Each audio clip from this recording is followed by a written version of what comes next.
muy corta, dice la Biblia, ¿verdad?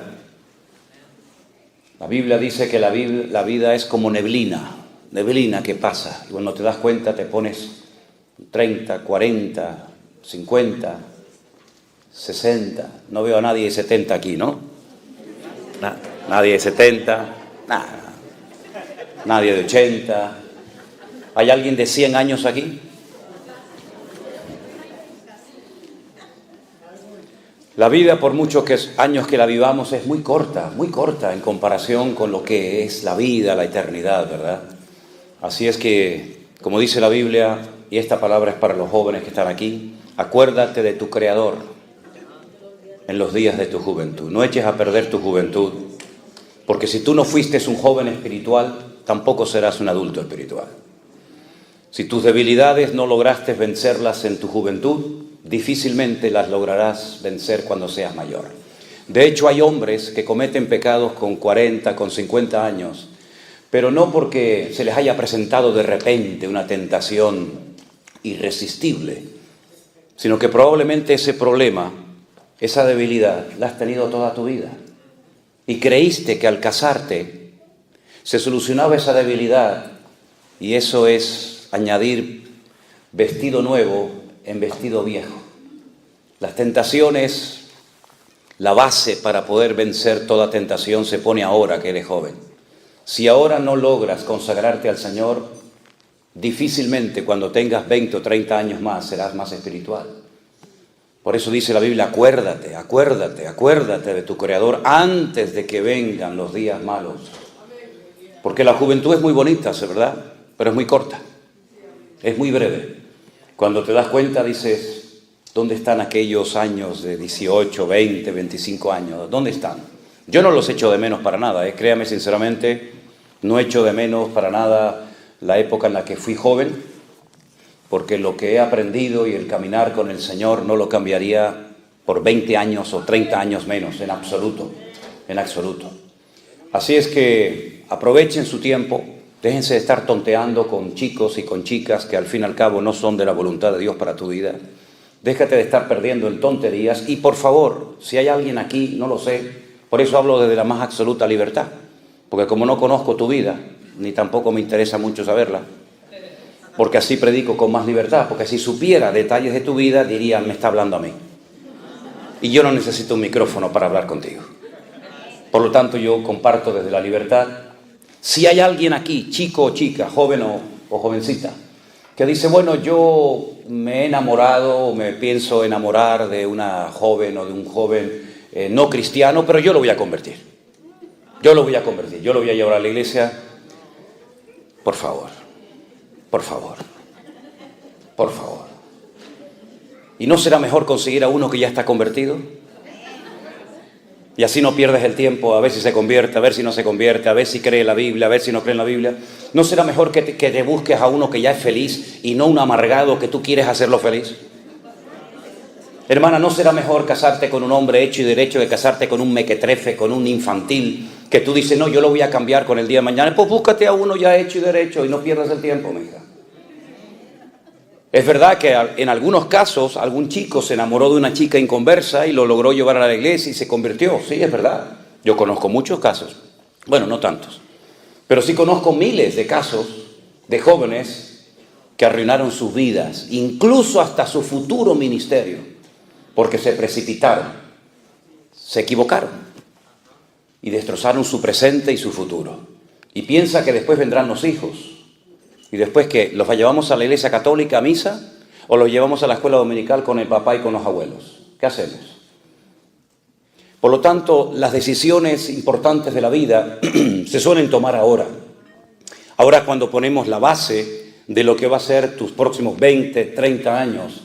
Por eso ora al Señor, busca. Mira, más vale llorar una semana. Se lo dije hace poco a una muchacha, creo que fue en Las Vegas. Le digo, mira, más vale llorar, en Miami. Más vale llorar una semana que llorar toda una vida.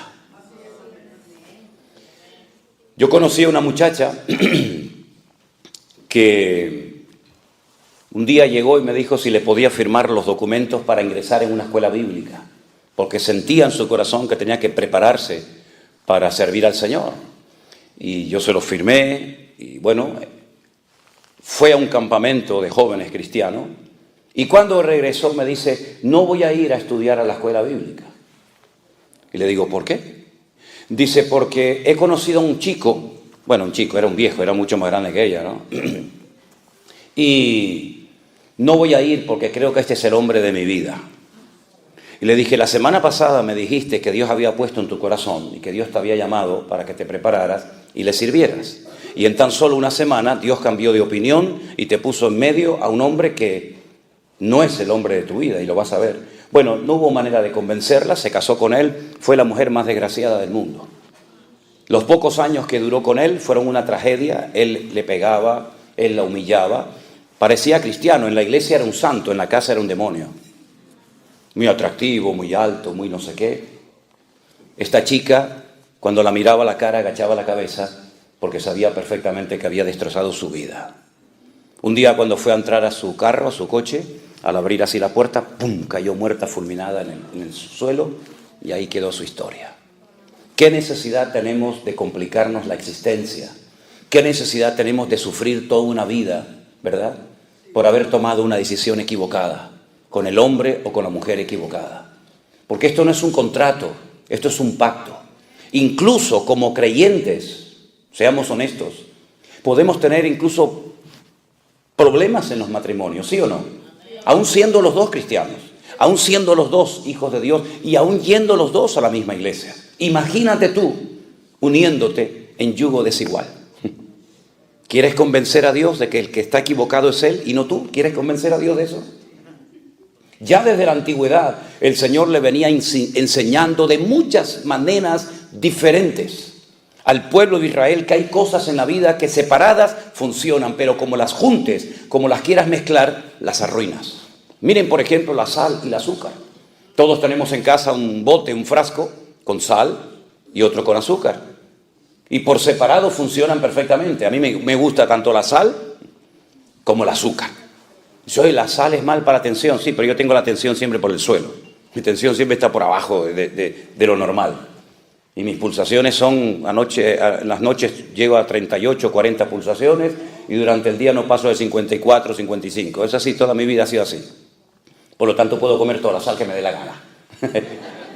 Y azúcar, vas a ser diabético. Un día comí 5 pasteles y me hicieron la prueba del azúcar y no tenía ni el mínimo. Así que puedo comer todos los pasteles que me dé la gana. Una maravilla, ¿no? Pero si usted junta en un mismo frasco azúcar y sal, lo estropea. Lo echas a perder. ¿Para qué sirve? Para nada. Para nada. Por eso el Señor en el Antiguo Testamento le decía a la gente, mira, cuando usted siembre su campo, a los agricultores, ¿verdad? No es como, por ejemplo, no sé aquí en Estados Unidos, pero por ejemplo en España, cuando alguien siembra maíz, entre planta y planta de maíz, por el centro siembra, por ejemplo, papas. Y así aprovecha, ¿no? Eso estaba prohibido en la Biblia. Usted está inutilizando la tierra. Los minerales que extrae la papa o el maíz son diferentes y al final le estás arruinando la tierra. Y por eso incluso hasta la tierra tenía que descansar cada 7 años. No se podían mezclar cosechas, no se podían hacer injertos, no se podía vestir una persona, hombre o mujer, con 2 tipos de materiales diferentes. No te podías vestir con un pantalón de lino y una camisa de lana o un jersey de cualquier otro material. Tenía que ser todo igual, de arriba abajo vestido de lana o de algodón o de poliéster, pero no se podían hacer mezclas. Cuando ibas a arar el campo no se podía coger el yugo, ¿verdad? Ese trozo de madera y ponerlo sobre un buey y al mismo tiempo sobre un mulo o sobre un camello. Dice, no puedes unir yugos desiguales. Y todo eso el Señor los fue enseñando a lo largo de la historia para enseñarnos que hay cosas que mejor no las mezcles. Y Pablo dice, no se puede mezclar luz con tinieblas, porque no son compatibles. Y no sé por qué, pero usted sabe perfectamente, esto lo saben hasta los ateos, hasta los que no creen en Dios, que si usted tiene un saco pongamos de papas, hoy me dio por las papas, mañana hablaré de otra cosa. Si usted tiene un saco de papas y tiene una sola podrida, ¿por qué las 99 sanas no sanan, no cambian a la enferma? No funciona así, no sé por qué. La podrida, aunque sea una sola dentro de 100, termina echando a perder a todas las demás. ¿Qué más quieres que te diga el Señor?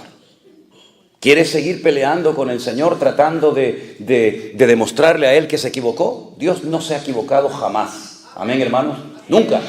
Los hombres en la Biblia, muchos de ellos se equivocaron muchas veces. Miren, por ejemplo, Abraham. Cuando el Señor le dice a Abraham, vas a ser padre de multitudes. Es un hombre mayor, su esposa es mayor, es estéril, no han tenido nunca hijos, pero el Señor le hizo una promesa en contra de toda posibilidad humana. Pero es que Dios no es un Dios lógico muchas veces, sino rompe la lógica humana. Pasaron 30 años y el hijo no venía. Y entonces su esposa le propone un plan B. En Dios no hay plan B. Cuando dice Dios una cosa, la mantiene. No hay un plan B, otro C, así sucesivamente. La esposa le propone que tenga relaciones con una criada que la trajeron de Egipto. Fíjate, se fueron de Egipto, pero Egipto se metió en la casa. Y entonces, como Abraham era un hombre muy obediente, le dijo a su esposa, sí, mi amor, lo que tú digas. Y mantuvo relaciones con Agar. Se casó con el enemigo. Apostó por el caballo perdedor.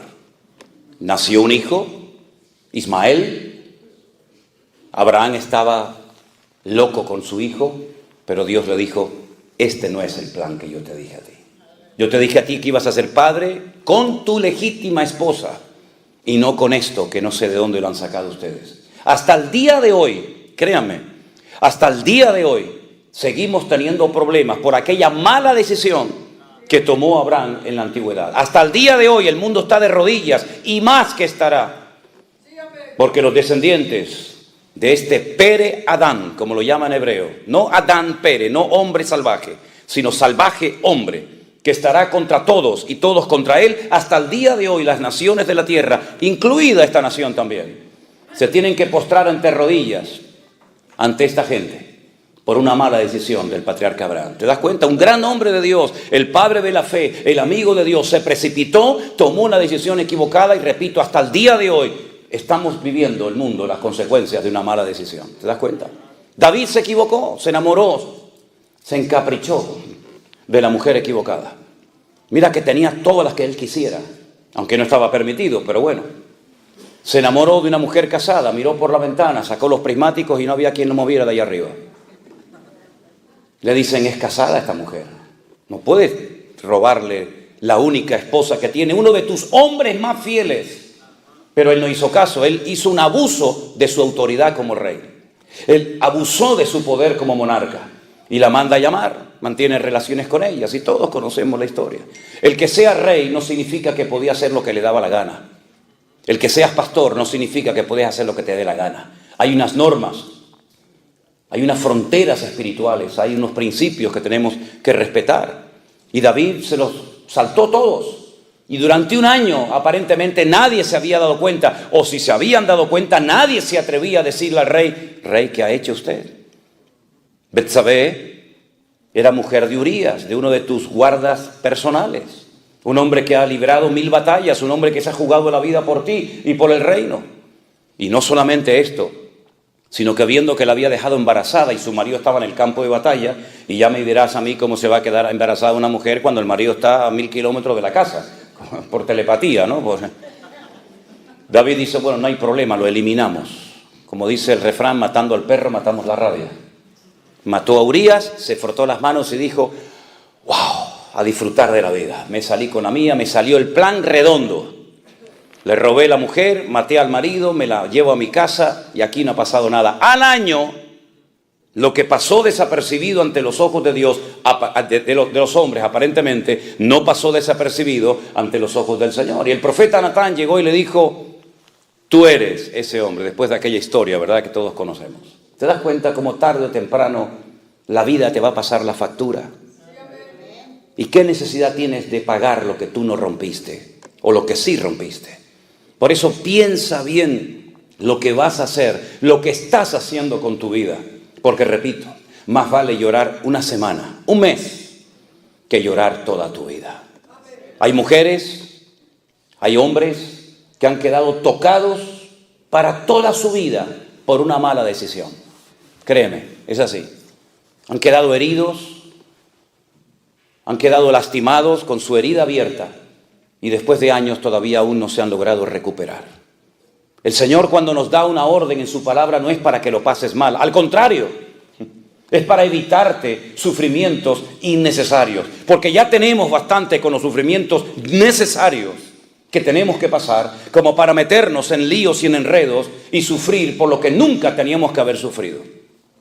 Hay batallas en la vida que tendremos que pelear. Amén, hermanos. Hay batallas que tendremos que pelear. Pablo decía, yo he peleado la buena batalla, no la mala. Hay batallas en las que mejor no te metas, porque puedes terminar perdiendo tu vida o arrastrando a tus hijos, arrastrando a tus amigos y familiares al terreno equivocado. David iba a las batallas que el Señor le decía que fuera y obtenía victorias porque eran las batallas de Dios. Y él iba con el respaldo y el favor de Dios. Pero Jonatán, su íntimo amigo, fue un día a una batalla que nunca tenía que haber ido. Jamás. Porque él sabía perfectamente que él no tenía que apoyar más a su padre. Porque ya ni siquiera Dios lo apoyaba. ¿Y por qué voy a apoyar? ¿Por qué voy a respaldar, incluso hasta con mi presencia, algo donde Dios ya no está? Dios le dijo al profeta Samuel, no ores más por él. Lo he desechado, no me sirve. Es un desobediente de pies a cabeza. Búscate a otro hombre, búscame un hombre conforme a mi corazón. Jonatán sabía perfectamente que el futuro del país no pasaba por él. Él sería el segundo en el reino como amigo de David, pero nunca sería el siguiente rey de Israel. Porque ni siquiera podía serlo bíblicamente, porque era de la tribu de Benjamín. Y los reyes, según la Biblia, tenían que ser de la tribu de Judá. Por lo tanto, reconoce que el pueblo se precipitó, tomó una decisión equivocada. Y por eso Saúl, que como yo lo llamo, un juguete roto, llevó al país a la ruina. A la ruina. La gente estaba hundida en impuestos, en miseria, en pobreza, en depresión, en desánimo terrible. Preferían irse a una cueva a meterse con un pastor de ovejas, la cueva de Adulán, donde estaba David, que estar apoyando a Saúl. Pero su hijo, sabiendo que él no va a ser el rey de Israel, se va a pelear contra los filisteos. Y entonces dice la Biblia que ese día cayó muerto en el campo de batalla. Qué tristeza, ¿verdad? Un buen muchacho, era un buen muchacho. Jonatán era un hombre excelente. David llegó a amarlo y a respetarlo tanto que llegó a decir algo que los degenerados, los impuros, tuercen. Como dice la Biblia, que los inconversos tuercen las escrituras para su perdición. David, cuando se entera de que ha caído en el campo de batalla su íntimo amigo Jonatán, llora a gritos. Se rasga las vestiduras y dice, Jonatán, Jonatán, amigo mío, que tu amor me fue más dulce que el de las mujeres. Lloró por su amigo Jonatán porque murió en un lugar equivocado, apoyando a alguien que nunca tenía que haber apoyado, ni siquiera juntarse con él. Y murió por pelear una mala batalla. Pero David nunca cayó en el campo de batalla porque peleaba las buenas batallas donde Dios le decía que tenía que estar. ¿Qué batallas tú estás librando como hombre? ¿Qué batalla tú estás librando como mujer, como madre, como hijo, como esposa? ¿Qué batalla estás librando? ¿Es una batalla buena? ¿Es una batalla necesaria por la cual tienes que pasar? Bueno, gloria a Dios. Dios te va a dar la fortaleza. Él es tu pronto auxilio en las tribulaciones. Por tanto, no temeré lo que me pueda hacer el hombre. Aunque un ejército acampe contra mí, no temerá mi corazón, porque tú eres mi luz y mi salvación. Caerán a mi lado 1000, 10.000 a mi diestra, mas a mí no llegará. En esas buenas batallas puedes contar con el favor y el respaldo de Dios. Pero en las malas batallas, donde tú te has metido por tu mala cabeza, por no haber consultado previamente con el Señor, puedes llegar a terminar perdiendo lo más valioso que tienes, tu alma, la vida eterna. ¿Y de qué sirve que ganes todo el dinero y todo el oro del mundo si pierdes tu alma? La Biblia llama al hombre que perdió su alma necio.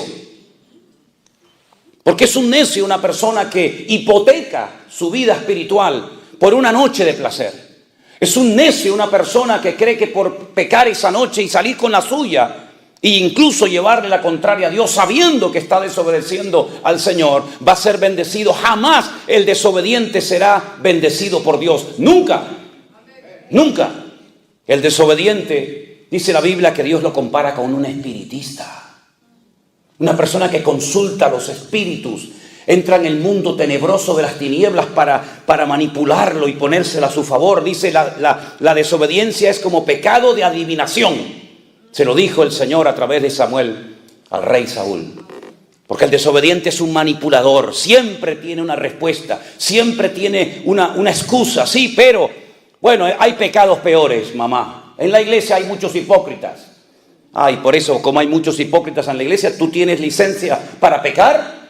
Como le dijo el Señor a Job, ¿me vas a condenar a mí para justificarte tú? Claro que hay pecados peores que los que podemos cometer en la vida, pero tú no tienes que rendirle cuentas por nadie delante de Dios, sino cuidar tu vida, porque solamente tienes una. Y lo más importante de la vida, ¿sabes lo que es? La vida. Eso es lo más importante, la vida que tienes. Aprovéchala y viértela en las cosas del Señor antes de que vengan los días malos, dice la palabra de Dios, y no tengas en ellos contentamiento. Y en vez de haber muerto en paz diciendo como aquel gran varón de Dios, he peleado la buena batalla, aleluya, he acabado la carrera, he guardado la fe. Terminar tus días amargado, frustrado, solo, ¿verdad? ¿Qué necesidad tienes de hipotecar tu futuro? Porque ahora tal vez no estás poniendo a Dios en primer lugar en tu vida. Dios no es un añadido más. Tengo esto y también tengo a Dios. No. Dios tiene que ser el centro de nuestras vidas. Tiene que ser la base y fundamento de nuestro hogar. Tiene que ser lo más importante en la vida. Porque podrás tener muchas cosas, pero separados de mí, dijo el Señor, nada podrás hacer. Serás un hombre de éxito en los negocios, en empresas, en lo que tú quieras. Sin Dios eres un pobre desgraciado. A una iglesia entera, no a un individuo, no a una persona, sino a una iglesia entera, le dijo el Señor, pobres, ciegos, desnudos, miserables y desventurados. Jamás tales calificativos había utilizado el Señor para dirigirse a nadie, ni siquiera a su pueblo Israel. Sin embargo, esa iglesia que era la última mencionada en la Biblia, la iglesia de la Odisea, fíjate lo que ellos decían. Fíjate, escucha. No tenemos necesidad de nada. Nos hemos enriquecido. Y el Señor le dice, ¿cómo? ¿Que no tenéis necesidad de nada? ¿Estáis ciegos? Miserables. Compren colirio, que es como metafóricamente, compren algo, la fe que les va a producir ese cambio, esa transformación de la mente para que puedan ver la situación miserable en la que se encuentran. Es terrible, ¿verdad? Hay distintos niveles en el pecado. Y uno de los últimos eslabones de la cadena del desorden personal es la ceguera espiritual. Como decimos, ya ni siente ni padece. Tiene la conciencia cauterizada. Lo que antes le conmovía, ahora ni lo inmuta. La palabra que antes lo quebrantaba y le hacía llorar, como tiene su entendimiento entenebrecido, como se ha acostumbrado a pecar, su alma ha perdido la sensibilidad y es capaz de venir a un culto y estar pensando en lo que va a hacer dentro de un rato y volver a pecar otra vez. Porque son las distintas etapas, los distintos niveles de endurecimiento del alma. Y eso le ha pasado a mucha gente a lo largo de la historia. Que incluso veían la gloria de Dios, veían milagros tremendos, únicos e irrepetibles, como por ejemplo los vio Faraón. Pero dice que él endureció su corazón. Y el Señor le dijo, ¿quieres endurecer tu corazón? Pues yo ahora te voy a ayudar, te lo voy a endurecer 4 veces más. Y ya ni siquiera viendo milagros, ni siquiera viendo un río convertido en sangre, ni un mar abierto, ni nada, ya no era capaz de reaccionar porque endureció tanto su alma, se apartó tanto del camino de la verdad, que ya no había marcha atrás, ya no había retroceso, ya no había posibilidad de cambio. Y nadie pasa de la noche a la mañana de ser un buen cristiano, de ser un buen hijo de Dios, a este nivel que estoy hablando, pero es un proceso, hermanos. Denle importancia a las cosas pequeñas en su vida también, ¿saben? Denle importancia. ¿Saben estos árboles gigantes que ustedes tienen por aquí, por California, estas secoyas? En una ocasión se cayó una de ellas, apareció tumbada en el camino. Y la gente dijo, ¿qué ha pasado con este árbol milenario? Este árbol que ha sido el orgullo de toda esta comarca. Y la gente venía de todas partes del mundo a sacarse fotografías. Ayer no hubo tormentas, no hubo un viento huracanado, no hubieron rayos, relámpagos, sino ¿qué pasó? La gente se preguntaba. Bueno, vinieron unos expertos y extrajeron trozos de madera de su interior. Y cuando los analizaron en el laboratorio, llegaron a la siguiente conclusión. El árbol por fuera parecía muy lindo, pero el árbol por dentro estaba podrido. Las termitas habían hecho su trabajo y lo habían comido y comido y comido y comido. No se veía el problema interno que tenía. Por fuera era todo fachada y apariencia, hasta que una mañana cayó. Guarda tu corazón, porque de él fluye la vida. Guarda tus ojos. Y si te son tropiezo, arráncatelos. Mejor es entrar sin ojos al reino de Dios que bajar al infierno con tus dos ojos viendo perfectamente. Guarda tu mente, guarda tus manos, guarda tus pies. Haz pacto con tus ojos. Y si te dominan, cósetelos. Pero no permitas que con tu mirada, con tu boca, con tus oídos, con tu corazón, peques contra tu Dios, el cual te anhela celosamente. Y si tienes problemas con esto, con el dinero, cósete los bolsillos, dile a tu esposa, cóseme el bolsillo. Porque no sé si esto era para el Señor o era el del bolsillo derecho. Creo que era este, no estoy seguro si era este. Si tienes problemas a la hora de administrarte, cósete los bolsillos. Y pídele al Señor que te enseñe a ser un sabio y obediente administrador de los recursos que Dios te ha dado antes de que te los quite y se los dé a otro más fiel que tú. Hermanos, ustedes ya no son niños en Cristo, llevan años escuchando palabra. No le estoy hablando a un grupito de niños de la escuela dominical que hay que enseñarles lo que es un versículo, un capítulo. Le estoy hablando supuestamente, se sobreentiende, a personas que ya tienen un nivel de conocimiento, de madurez. Ya algunos de ustedes llevan años en una, 2 o 3 o 20 iglesias. Tal vez incluso algunos de ustedes estuvieron sirviendo al Señor en la alabanza, en la predicación, en la enseñanza como misioneros, no lo sé. Pero hermanos, cuando uno ya lleva tiempo en el Señor, es tiempo de que uno demuestre, no con palabras, sino con acciones, que verdaderamente hemos madurado y crecido en Cristo Jesús. Y se nos tiene que exigir más a los que somos maduros en Cristo que a los que recién empiezan. Pero saben a veces lo que he visto, terrible, que a veces los nuevos, los que empiezan, le dan ejemplo a los viejos. Son más puntuales, son más consagrados, puedes contar con ellos para todos, ¿verdad? Y eso no debe ser así. La Biblia dice, Pablo le habla a los Corintios, 1 Corintios 13, cuando yo era niño, ¿qué hacía? Hablaba como un niño, pensaba como un niño, vivía como un niño, me comportaba como un niño, mas cuando ya fui hombre, dejé lo que era de niño. ¿Qué eres tú hoy? ¿Te hablo como un niño o como un hombre? Dime, ¿cómo quieres que te trate y cómo quieres que te ministre? ¿Como niño? Pablo dijo, cuando fui a vosotros no pude hablaros como espirituales, no pude, quería pero no podía, porque aún sois niños carnales, inmaduros. ¿Y en qué se basaba Pablo para llamarles niños carnales? Dice, no sois niños y andáis como hombres, habiendo entre vosotros celos y disensiones, y diciendo yo soy de Pablo y yo soy de Apolo. ¿Eso es una señal de madurez?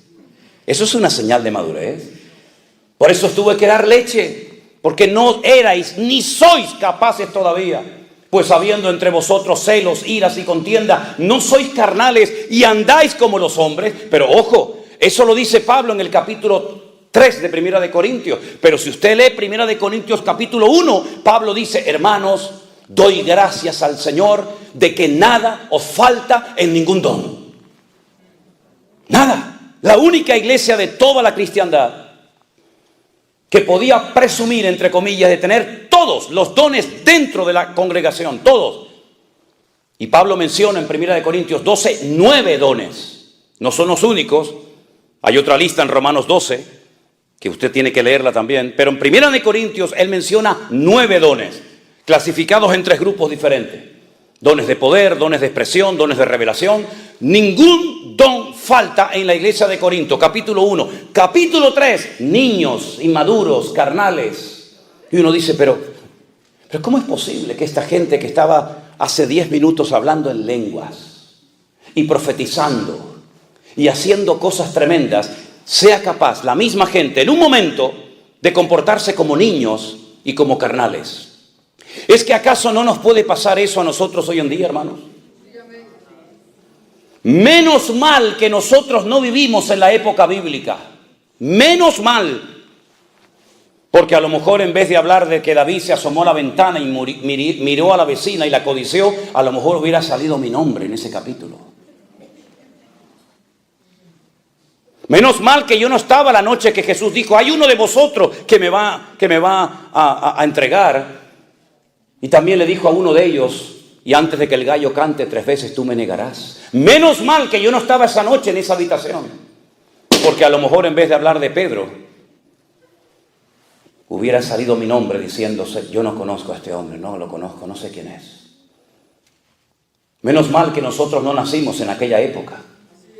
Porque la Biblia habla de Demas, la Biblia habla de Alejandro, la Biblia habla de Pedro que negó al Señor, la Biblia habla del pecado de David, la Biblia habla de tantos pecados de hombres, pero porque no estábamos nosotros allí. Porque si hubiéramos estado nosotros allí, amigo, otro gallo cantaría. Capaz que en vez del nombre de ellos, sería nuestro. ¿No crees?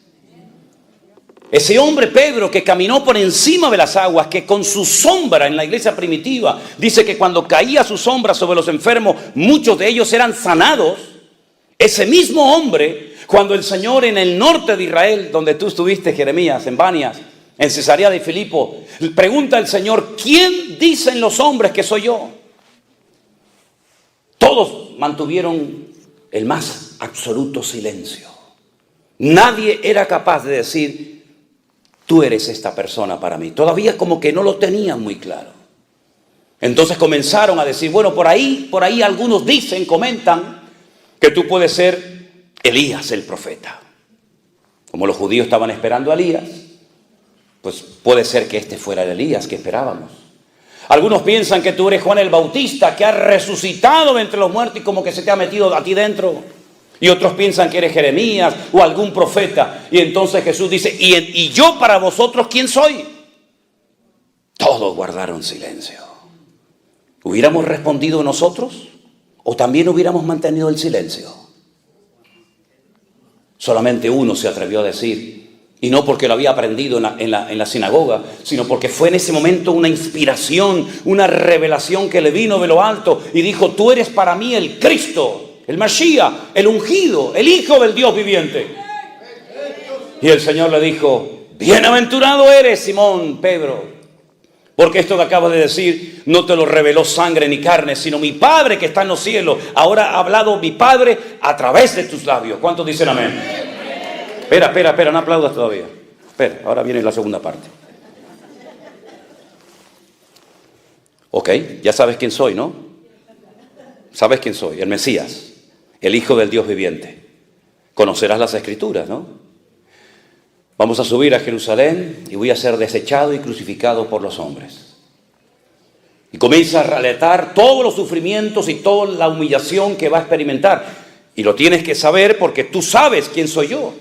En el momento en el que Pedro, que seguramente infló el pecho como el pavo real, mira lo que me acaba de decir el Señor, en el momento en el que Pedro se entera que van a matar a su Señor, que van a crucificar a su Maestro, automáticamente el mismo Pedro, recién felicitado por el Señor, recién alabado por el Señor, públicamente dice, no, espera, aguanta, no, de ninguna manera.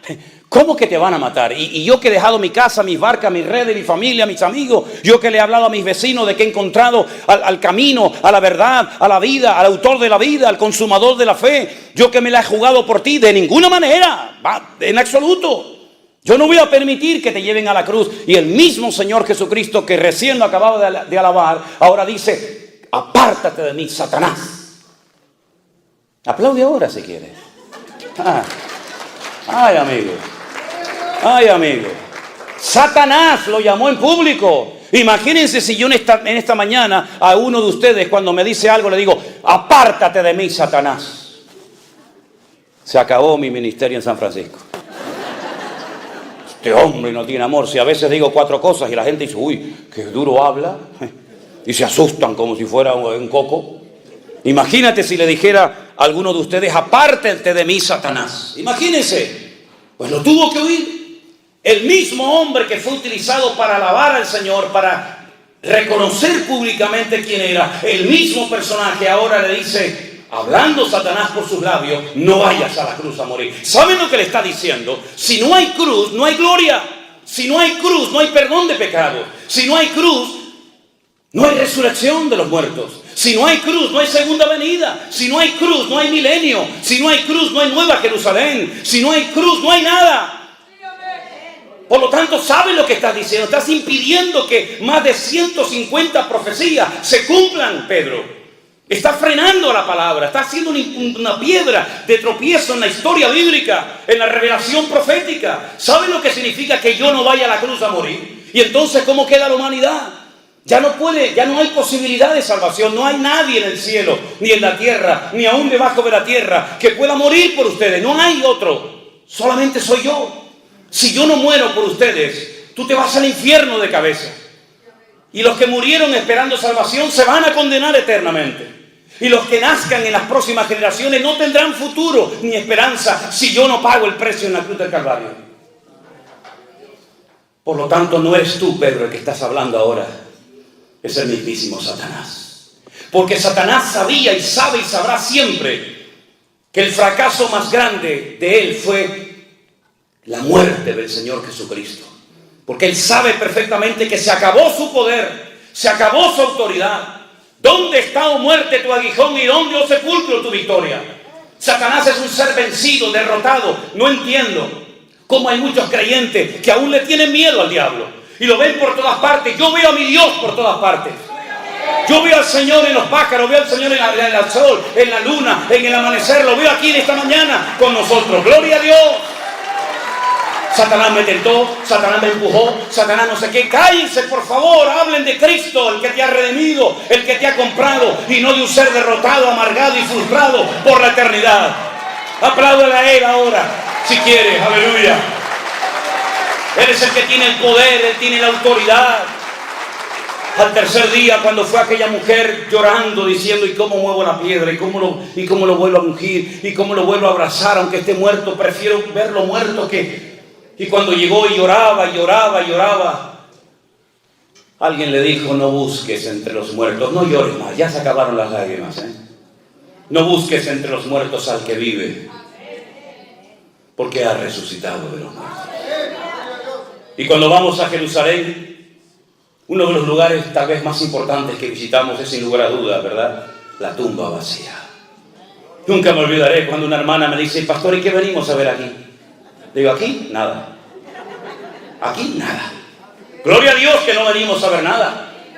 Porque por ahí están los famosos enterrados y la gente va en peregrinación a ver sus tumbas y a ponerle flores. Gloria a Dios que no hay tumba llena de del cuerpo de los huesos de Jesús, sino que Él venció a la muerte y demostró que era lo que dijo Pedro: tú eres el Cristo, el Hijo del Dios viviente. ¡Aleluya!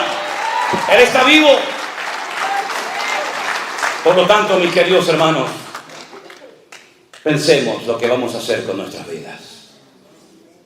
Lo he dicho muchas veces cuando yo oí esto por primera vez en mi vida.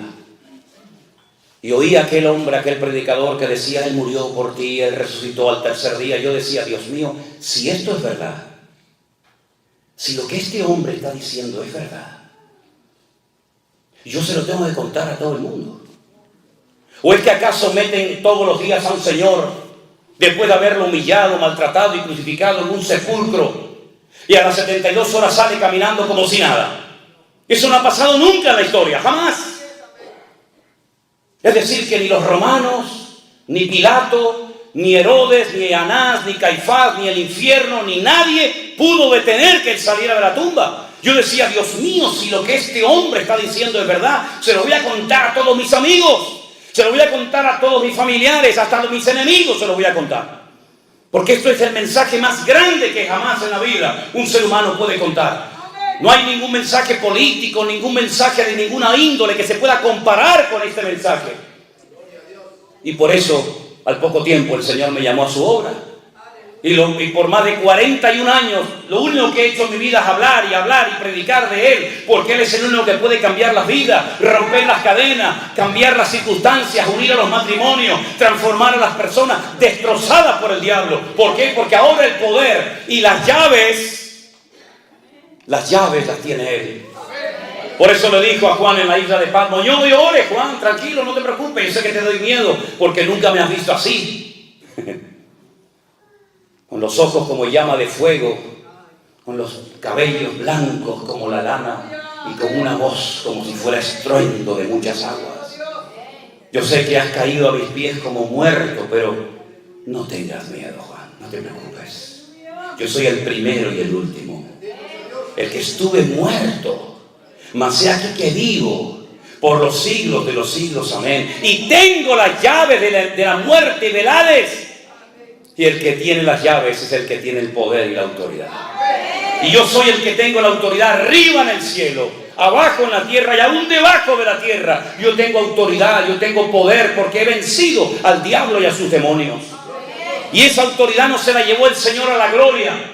El Señor nos dio esa autoridad a ti y a mí como cristianos. Por eso dice la Biblia en Marcos: id por todo el mundo y predicad el evangelio a toda criatura. El que creyere y fuere bautizado será salvo, mas el que no creyere será condenado. Por eso dice la Biblia: en mi nombre echarán fuera demonios, en mi nombre hablarán nuevas lenguas, en mi nombre pondrán las manos sobre los enfermos y sanarán. Porque no es un nombre de un cadáver, no es un nombre de un muerto, no es un nombre de un santo, de una virgen, de un párroco, de un papa. Es el nombre sobre todo nombre. El nombre de Jesús, ante el cual toda rodilla se doblará y toda lengua confesará que Él es el Señor, para gloria de Dios Padre. Amén, aleluya. Y es en ese nombre que nos juntamos en esta mañana aquí. Y por eso hay gente entre nosotros que dejó la droga, porque Cristo tiene más poder que la heroína. Y por eso hay gente que salió de la santería y de la brujería, porque Cristo tiene más poder que los demonios. Y me da igual si matan pavos, si ponen velas negras, si echan agua de coco. Me da igual lo que hagan. El que controla y tiene las llaves no es el santero y el brujo de la esquina, que cuando le llama a la gente para: dígame por favor si mi marido va a venir, dígame si está con otra, tráigamelo por favor y dígame si voy a ser feliz. Le dice: ¿y cómo se llama usted? Hágame el favor, caballero, usted me va a arreglar la vida y no sabe ni cómo me llamo. Empecemos por ahí. Dígame cómo me llamo, dígame el número de mi pasaporte, dígame el número de zapatos que uso, dígame el número de zapatos y de pantalones y de calzoncillos que uso, dígamelo. Dígame qué comí la semana pasada, dígame cómo duermo, dígame qué es lo primero que hago al acostarme, al levantarme, dígamelo. Cuénteme de los detalles de mi vida y después comenzaré a abrir mi corazón a contarte a ti mi vida. Me tienes que preguntar: ¿estás casado o soltero? ¿A ti qué te importa si estoy casado o soltero? ¿De qué signo eres? Míralo ahí, tú que tienes tanto poder, míralo ahí, a ver de cuál soy. Sin embargo, al Señor no le tienes que decir nada. Porque cuando Él vio a aquel hombre, le dijo: chicos, escuchen bien, vengan para acá. Este es un verdadero israelita. Y le dice: ¿y cómo sabes? Dice: yo te vi a ti cuando estabas debajo de la higuera, muchacho. Y le dijo: Dios mío, dice, no te asustes. A partir de ahora verás más cosas más grandes que esa. El Señor sabe cómo eras en el vientre de tu madre y sabía si ibas a ser varón o hembra. Porque no hay otro más que varón o hembra, ¿eh? No hay otra cosa, hay varón y hembra. No hay más. No hay más. Aunque los degenerados digan que hay 37 sexos diferentes, mentira. No hay más, hay varón y hembra. Así dice la Biblia que Dios los creó. Es que soy una mujer y cuerpo de hombre. Tú lo que eres un tarado, que no es lo mismo. Un enfermo, que necesitas ayuda urgente, hijo. Falta una identidad tremenda, ¿verdad? Al Señor no tenemos que contarle nuestros secretos, porque Él dice que Dios nos entretejió en el vientre de nuestra madre. Y aún antes de nacer Él sabía que tú hoy ibas a estar en este lugar. Y te capacitó para que fueras una persona que viviera siempre como cabeza y no como cola. arrastrándote por la vida, sino de victoria en victoria, de gloria en gloria, de triunfo en triunfo y de bendición en bendición. Ese es nuestro Dios. Vendrán luchas y dificultades, da igual, mayor es el que está en mí que el que viene contra mí. Pablo decía, les voy a dar una lista de todo lo que yo he superado en la vida. Mira, ángeles, principados, potestades, lo presente, lo porvenir, lo alto, lo bajo, lo presente, lo futuro. Ninguna de estas cosas jamás nos podrá separar del amor de Dios que es en Cristo Jesús, Señor nuestro. Antes bien, en todas estas cosas somos más que vencedores. Hemos sido creados por Dios con amor, con mimo, con cariño. Aprende a respetarte, hombre. Aprende a valorarte. Dios te hizo así como tú eres. Y el día que tus padres tuvieron relación, 5, 6, 7, 8, 9, 10 millones, depende, podían haber nacido antes que tú. Pero ¿saben qué? Yo llegué primero. ¿Me están entendiendo? Yo no sé dónde se quedaron los 9 millones, ni me interesa. Pero yo sé que cuando era una cosa así, con un rabo que parecía una lagartija más que un ser humano, yo le gané a todos.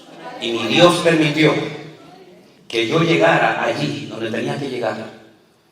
Y si antes de conocerlo a Él, si antes de tener el Espíritu Santo dentro de mi cuerpo, si antes de haber sido redimido y comprado por la sangre de Jesús, si antes de tener mi nombre inscrito en el libro de la vida, le gané a 9 millones o a 10 o a lo que fuera, ¿cuánto más ahora que el Señor está con nosotros como poderoso gigante y nadie nos podrá separar del amor de Cristo? Por lo tanto, no vivas como un mequetrefe, no vivas como un amargado, siempre pidiendo oración por aquí y por allá. Ore usted a Dios, que Dios a usted lo oye igual o más que a mí, mi querido hermano.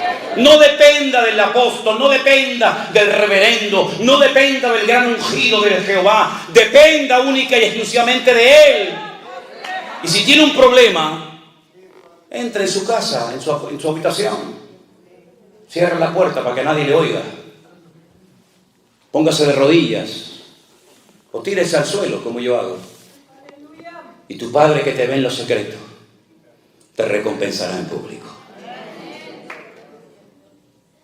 Y aprender a descansar en Dios, decir, bueno, yo he orado, Dios me ha escuchado, ahora pacientemente voy a esperar a ver cómo Dios lo va a hacer. Pero que Dios tiene el control, no le quepa a usted la menor duda.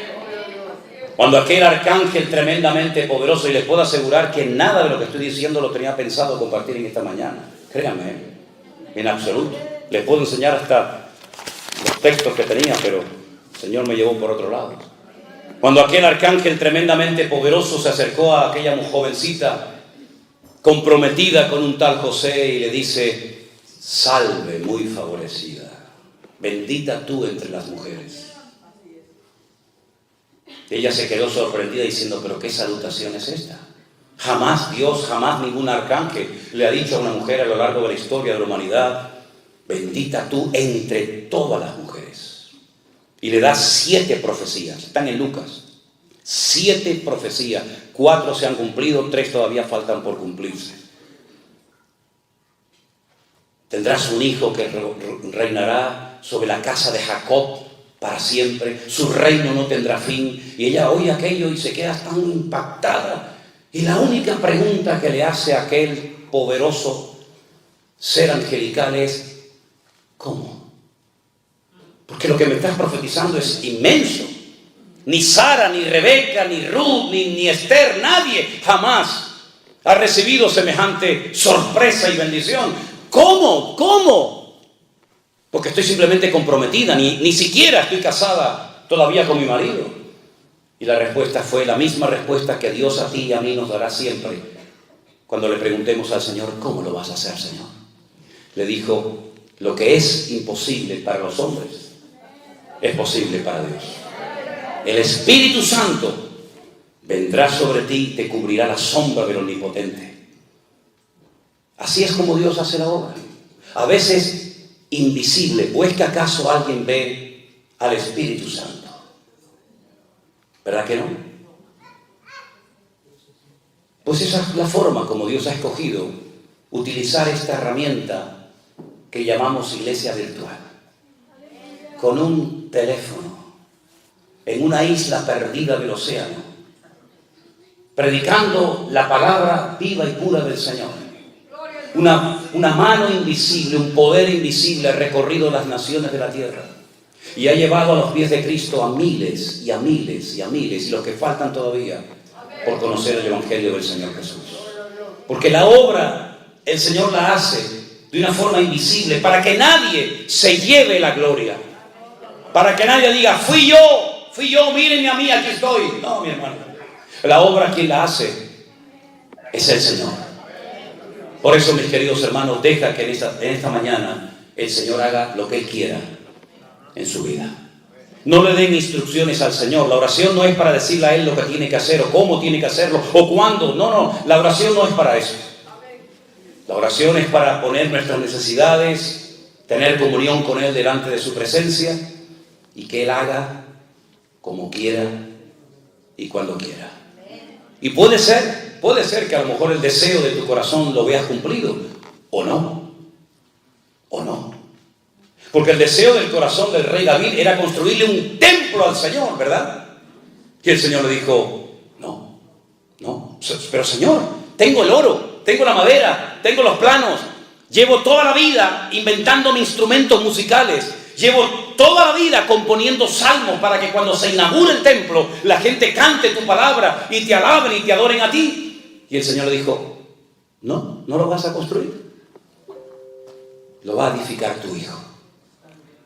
Bueno, hay gente que trabajó para que nosotros estuviéramos hoy aquí. Pero a lo mejor nosotros estamos trabajando para otros que hoy todavía no están aquí.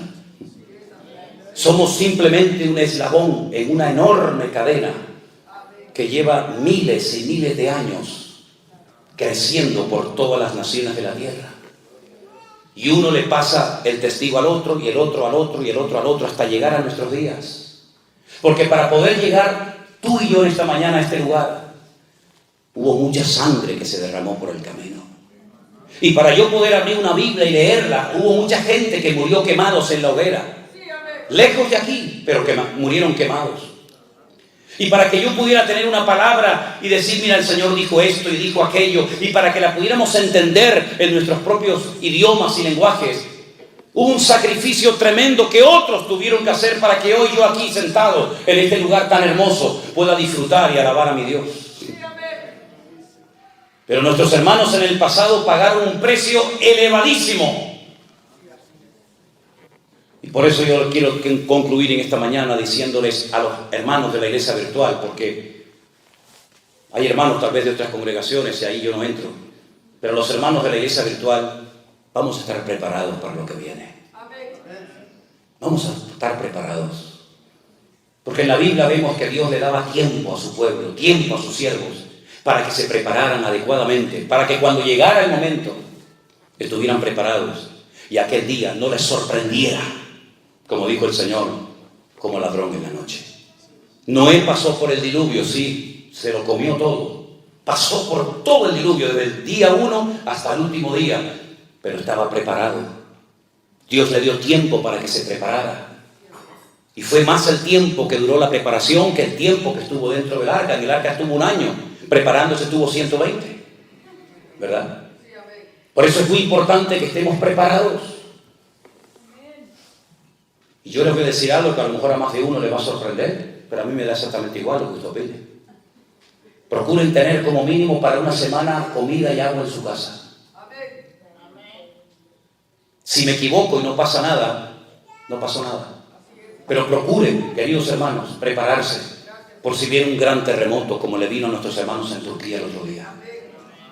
Que yo estaba en Israel y me dijeron, 300 personas han muerto esta noche. Digo, 300 personas, 300. A los pocos días había 50.000, 60.000, 70.000, 100.000 y nunca se sabrá cuántas personas murieron allí en ese terremoto. ¿Son ellos peor cristianos, los hermanos que murieron, iglesias que se cayeron, pastores que murieron, jóvenes que murieron que nosotros?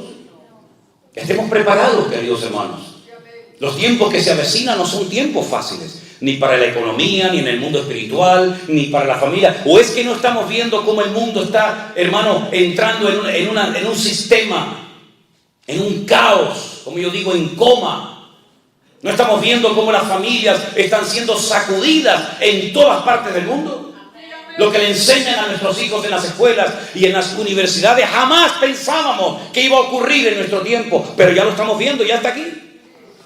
El mismo Señor Jesucristo le dijo a sus discípulos, y nosotros hoy somos sus discípulos, que la maldad se multiplicaría, y por haberse multiplicado la maldad, el amor de muchos se enfriaría. ¿No hemos visto a miles de cristianos, miles de iglesias frías, tibias, incluso hasta que se cerraron en unos poquitos meses de pandemia? Ay, si la pandemia hubiera durado un par de años, ¿cuántos hubieran permanecido en pie? Simplemente unos meses, unas cuantas semanas sirvieron para demostrar la realidad, la poca base, la poca consagración, la poca santidad que había allá adentro. ¿Y cuántas iglesias se cerraron y nunca más se abrieron? Iglesias con poca gente, iglesias con mucha gente, iglesias con cientos de personas, iglesias hasta con miles de personas se cerraron porque no aguantaron el fuego de la prueba. Pero el Señor nos está hablando muy claramente de hace mucho tiempo, hermanos. No entren en el sistema del mundo, porque serán víctimas del sistema del mundo. Miren al Señor, tengan los oídos abiertos, recuperen la sensibilidad, el olfato, sepan leer las cosas que están sucediendo a nuestro alrededor. Miren cómo está Israel, miren cómo está Europa, miren cómo está América, miren cómo está Latinoamérica, miren cómo está el mundo, hermanos. Dice el Señor, si el Señor no acortare aquellos días, nadie se salvaría. Fíjate lo difícil que se va a poner la situación a nivel mundial. Por eso la iglesia no puede estar tonteando y jugando y criticándose y dividiéndose. La iglesia tiene que despertar del sueño y prepararse, velar y orar para que aquel día nos sorprenda como ladrón en la noche. Por eso hoy a la mañana vamos a tener un momento muy lindo dentro de un rato, y es bautizar, como dice la palabra de Dios, a hermanos nuestros. Y eso me gusta porque es el momento en el que la gente está demostrando, no con palabras, sino con hechos, con acciones, que van en serio con el Señor porque han entendido el Evangelio. Los hermanos que se van a bautizar están esta mañana aquí. Están entre nosotros. ¿Pueden poner de pie, por favor? 1, 2, 3, 4, 5. ¿Hay alguno más? 6. Gloria a Dios, damos un aplauso al Señor. Gloria a Dios, qué bueno, qué bueno. Vengan un momentito adelante los que se van a bautizar. Pónganse aquí, miren a los hermanos, por favor, en esta mañana. Qué bueno. Hermanos que se quieren bautizar, poner en práctica la palabra, eso es un gozo y una alegría tremenda. Gloria a Dios, qué lindo. Gracias al Señor. Gloria a Dios, gloria a Dios. Pónganse aquí en el centro, hermanos, pónganse aquí. Gracias al Señor. Díganos sus nombres, por favor. Empezando por aquí, por mi izquierda. Andrea. Regina. Víctor. Nexi. José Juan. Y Carolina. Gloria a Dios. Hermanos queridos. Un momentito. Nosotros no hemos obligado a esta gente ni le hemos dicho que se tienen que bautizar. Yo por lo menos no. Y estoy seguro que Jeremías tampoco. Es algo que el Señor ha puesto en vuestros corazones. Esto no es como una secta que en un tiempo determinado, sí o sí, se tienen que bautizar. Esto no es por presión, esto es por convicción.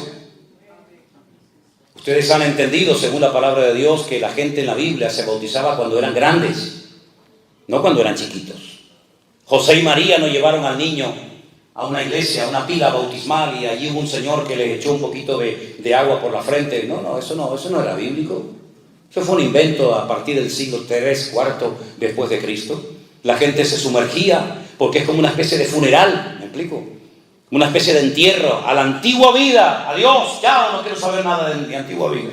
Y ahora cuando salgo del agua, salgo para una vida nueva, vivirla solamente para la gloria y la honra del Señor. ¿Vais en serio con Cristo? ¿Van en serio con Cristo? Bueno, el paso que van a dar hoy es muy importante, pero no deja de ser un solo paso. Vendrán otros y otros y otros pasos más. ¿Están sus vidas en orden? No casamos gente que no está casada legalmente. ¿Están ustedes en orden? ¿No llevan una doble vida? Bueno, Dios lo sabe. Ok.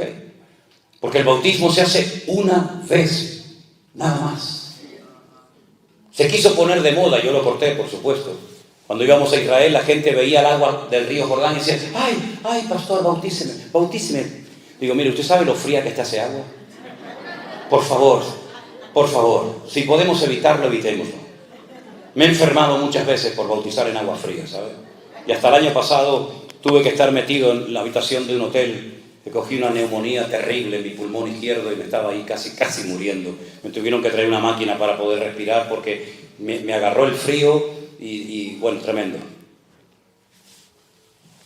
Y le digo, ¿por qué se quiere bautizar? Y dice, no, yo ya estoy bautizada, pastor. ¿Cómo? ¿Y se quiere bautizar otra vez para qué? Dice, no, para renovar. Digo, ¿renovar qué, mija? Renueve el pasaporte, renueve la visa, renueve el ID. Pero renovar el bautismo, eso no está por ningún lado. Usted no tiene que renovar nada. Además, me hace un favor, no metiéndome ahí otra vez. El bautismo se hace una vez y para siempre. No para agradar al pastor, no para agradar a la mamá, no para agradar al esposo o a la esposa. Se hace para honrar a Dios y obedecer al Señor.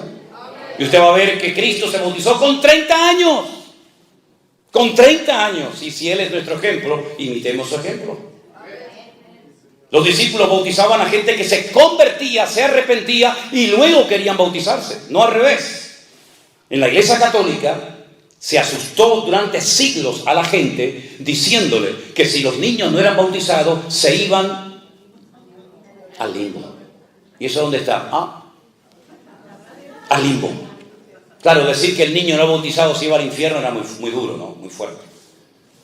Y al cielo, pues como que no. Entonces se inventaron el limbo.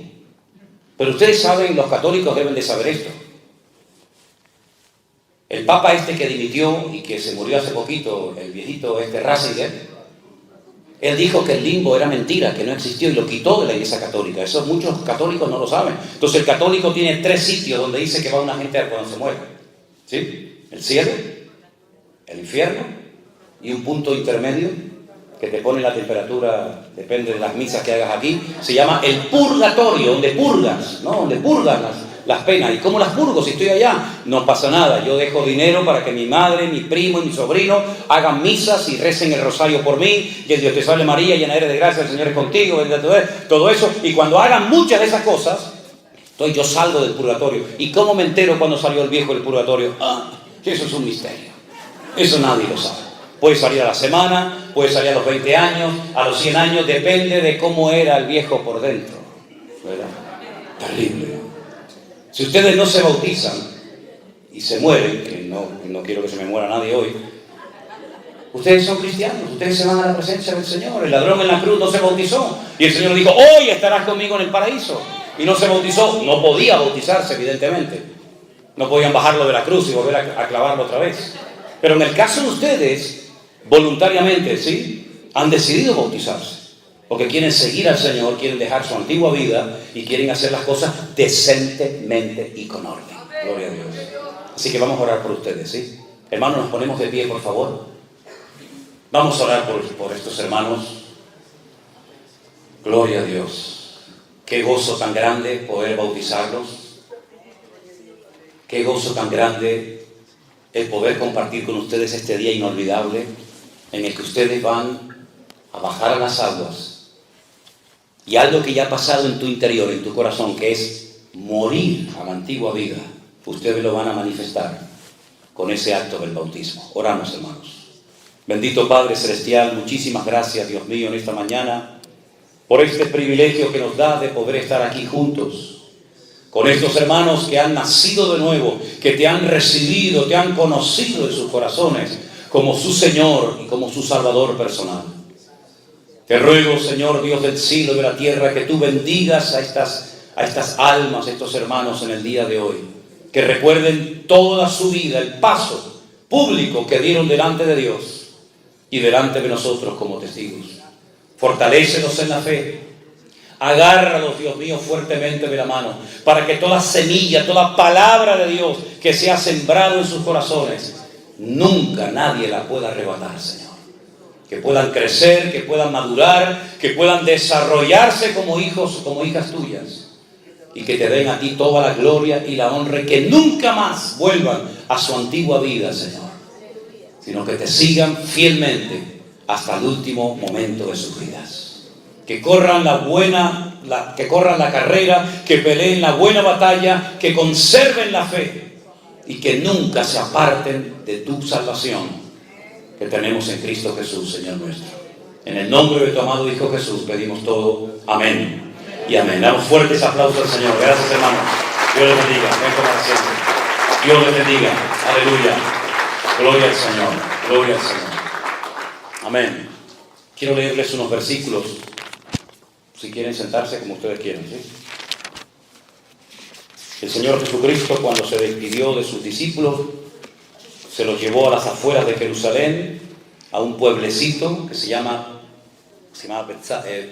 Betsaida, y allí donde vivía Marta y María y Lázaro, desde el monte de los Olivos, el Señor asciende a la gloria, pero antes de irse les dijo: toda potestad me es dada en el cielo y en la tierra. Por tanto, id y haced discípulos a todas las naciones, bautizándolos en el nombre del Padre y del Hijo y del Espíritu Santo, enseñándoles que guarden todas las cosas que os he mandado. Y he aquí, yo estoy con vosotros todos los días, hasta el fin del mundo. Amén. Estas fueron las últimas palabras, las últimas instrucciones que el Señor Jesucristo le dio a sus discípulos. Vayan por todas las naciones de la tierra, no se encierren en cuatro paredes, salgan y anuncien mi palabra, y cuando la gente se convierta, cuando la gente entienda el Evangelio, los bautizan, y entonces díganles que yo voy a estar con ellos todos los días hasta el fin del mundo, que nada ni nadie los arrebatará jamás de mi mano, y además instrúyanlos, enséñenlos a que no solamente sean seguidores míos, sino discípulos míos. ¿Cuál es la diferencia? Hay una diferencia enorme. Un seguidor es una persona que sigue